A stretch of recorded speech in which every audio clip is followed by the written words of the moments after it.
Alright, what's up y'all? So today I'm gonna be working abs, and a lot of people ask me like, how do I get my abs like so on point? I don't mean to be conceited saying that, it's just what they say. So I'm gonna record my ab routine, and I'm gonna be working the highs, the mids, and the lows. The sides, which is, give you that V cut, and the obliques. Everything is going to be body weight, or Physioball, or ab Carver, or machine, or you'll get the rundown. I'll show you.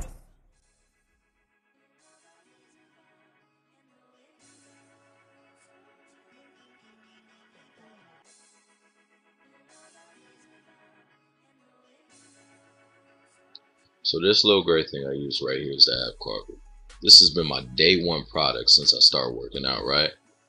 Alright, so this ab gadget has this cool little thing in it. It has this little kinetic engine, which accentuates the workouts by adding a spring-loaded resistance. And also it's important, like that's lacking when you do a conventional ab wheel. When you extend outward, it provides resistance, engages your core, and on the way back up, it provides assistance, so you won't have to back out. It's great for overall body workout. I mean, it's the highs, the mids, the lows. You get a chance to work your obliques, and you get to work every muscle group while it's flared up and activated. The chest, the arms. You can see my arms is being worked too, so it works hard. So this is great for a high muscle workout for the upper abs. You're working the rectus abdominis, the linea alba, slight serratus muscle, but this is a majority sternum workout. You know how people say you got a 6-pack? Well, this is how you actually build the 8-pack. The extra muscle and the extra contraction on the sternum builds that extra 2-pack area. And as we move on, we got Physioball leg raises. So here I like to squeeze a ball, activate my lower abs by sucking in my stomach. And as I come up, I squeeze and tuck my hips. This is what follows the body to activate its lower abdominals, the transversal abdominis. So any unwanted belly fat to your lower abs, this is a killer for that. This is real good for, activating lower abs. And then what I do is I usually go for a superset. I like to superset it with a dual ab crunch. Legs on top of the ball, elbows 90 degrees. And when I come up, the ball comes near me for complete contraction for overall ab work. And then to finish it off, usually I'll go right back to it. Not as high reps, maybe 5 to 10, but I'll go back and do the Physioball leg raises to top it off, just to get that full work in, that full contraction in, and have that flattened belly. This is one of my favorites, the plated side twist. This is a great exercise for the obliques, right? You guys want to have strong obliques. Most people think that, you just want a 6-pack. You don't need to work out the neighbors either. The obliques is the stabilizers, man. These are engaged like in every compound movement, so it's extremely important that they're strong. If they aren't strong and they're weak on the sides, then you're not building enough stability. You need to have stability for your workouts. This is my absolute favorite body weight workout.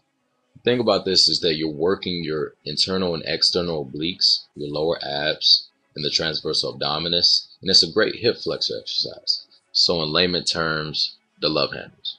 Instead of doing the conventional dumbbell side bend where you're potentially beefing up the quadratus lumborum, the side obliques are being worked in lower abs, and the obliques are creating such a V taper, and it shapes towards your groin. And from here, when I'm done doing the hanging side twist, I like to immediately go into hanging leg raises. This is a real good exercise just for getting those lower abs. The only way it's going to get those lower abs, though, is that you don't rely on momentum. You don't swing your legs. You're in control. Everything workout that I'm doing, I'm not controlling anything else but my legs. Maybe my hips, The only thing that I'm moving with is my core. My core is what's being moved each and every time, and that's what you want to focus on when you raise it. You lift up with your core. This is a great strengthening workout that essentially builds your core wall rather than concentrically. Basically, you put the barbell behind your back, go down, back up. Simple. This will have your core wall always so tight and firm, which is good for your workouts that you're really heavily dependent on a strong core.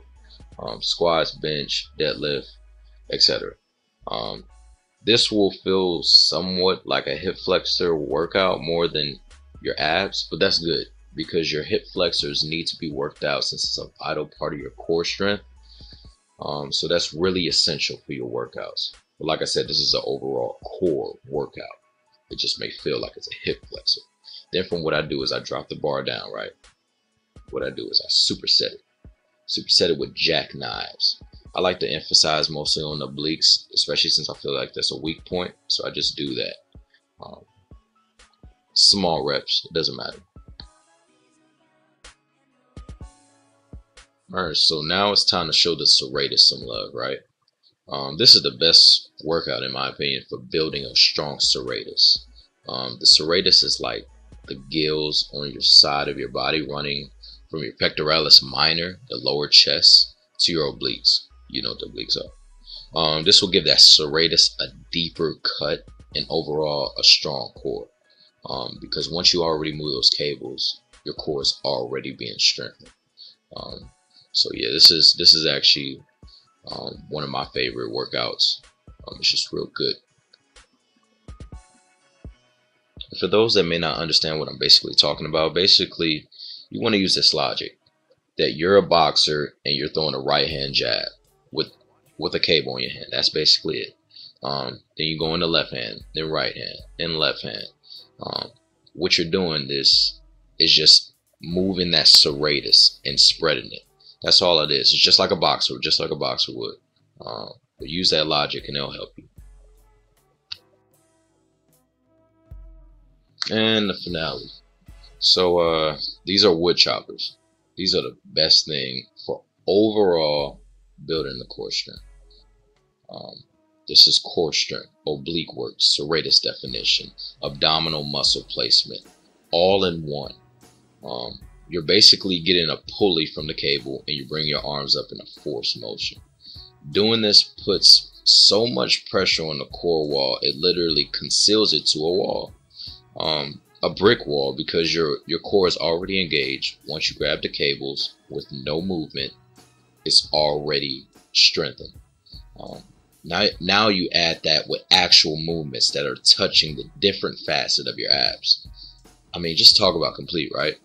This is a great finisher for your abs if you have access to this. If you don't, then you just work with something like, you know, getting a weighted steel baseball bat.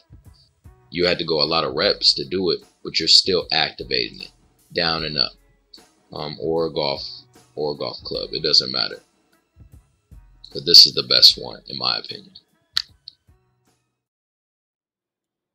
Alright, y'all. So that's my ab routine.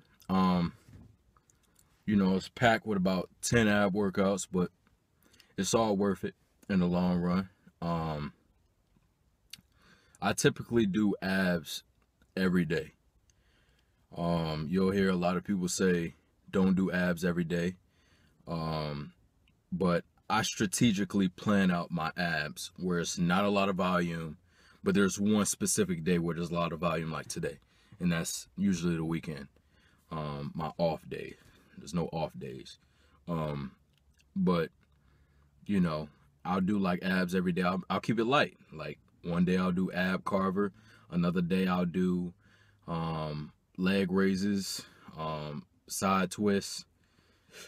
One day it'll be weighted, one day it'll not be weighted. So, you know, it's all about progression.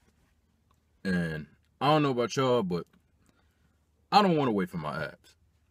Your abs, you depend on your abs every day. Your abs have lived, whether you're strong or you're soft. Your abs are always worked every day, along with your calves, along with your forearms. You can work them bad boys every day. Those 3 exercises, core, forearms, and abs, you can work those every day. And you'll still be good. As long as you do it to a certain extent, of course. You know, your body readjusts on that so much because it's so used to constantly being used. You laugh off your core. You do squats off your core. You know, you build on such a strong core wall that it has no choice but throughout the pain and suffering, it's just used to it. Same with forearms. Same with calves. You constantly walking. Unless you know, Casper, and you teleporting or you floating or something like that, you know, you ain't gonna be doing no walks without calves. So yeah. So like I said, that's the volume. Try it out. Like I said, this is not, you know, for everybody. This is something that worked for me. A lot of people ask me, what do I do? You guys don't have to do it. It's just something you can add to your arsenal. A lot of that stuff is, you know, stuff that I've learned, stuff that I've made up, stuff that I worked with other bodybuilders and other, you know, I think one worker was even with a power lifter. So, you know, you work out with a lot of different facets of people. So, I mean, if you guys have any questions, you know, just let me know. And yeah, I'm down to help out anybody. So just let me know. Ask me some questions. Appreciate it.